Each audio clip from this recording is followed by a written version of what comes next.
Sri Lanka has, I think, a bunch of short-term issues and a couple of very long-term issues. Let me set the backdrop because I think this is really interesting. Let's study Sri Lanka through the lens of two other countries, Jamaica and Singapore.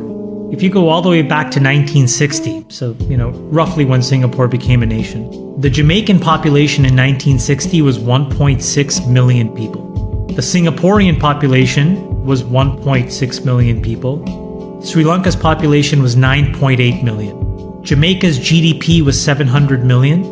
Singapore's GDP was 700 million. Sri Lanka's was 1.4 billion. Now you fast forward to 2022, Jamaica's GDP is about 13 billion. Singapore's GDP has grown to about 360 billion. And Sri Lanka's GDP is 80 billion. So, what did Singapore do right? What did Jamaica kind of get right? Because one of the things that they kept in check was their population, even though their GDP didn't expand that much, so per capita income was still quite healthy.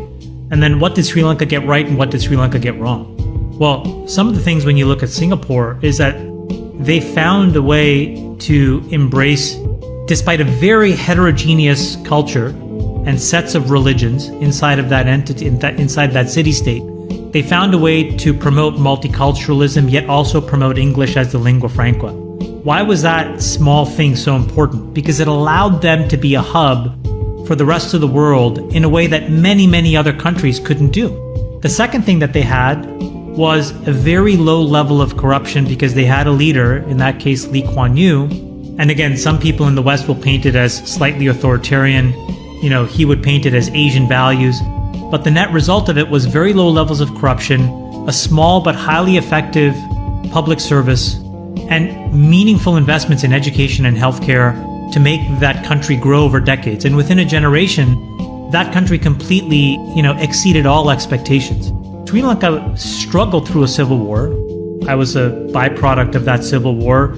It was partly religious, it was partly ethnic, and it was 20 plus years in the making and in the happening. And it took a very right-wing autocratic leader, the brother of the current deposed president, to basically root it out. Now, in order to root it out, there were enormous amounts of war crimes and all kinds of things that I don't think anybody would support, except it brought some amount of stability.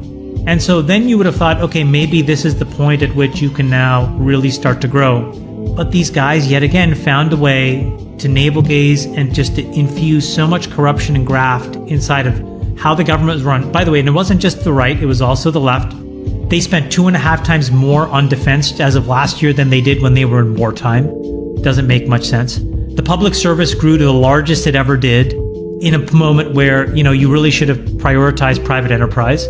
So all of these things sort of created a situation where they fundamentally didn't know what they were doing. So the other two issues there, I think, and that's a great summary of really those frontier countries and what made them emerge.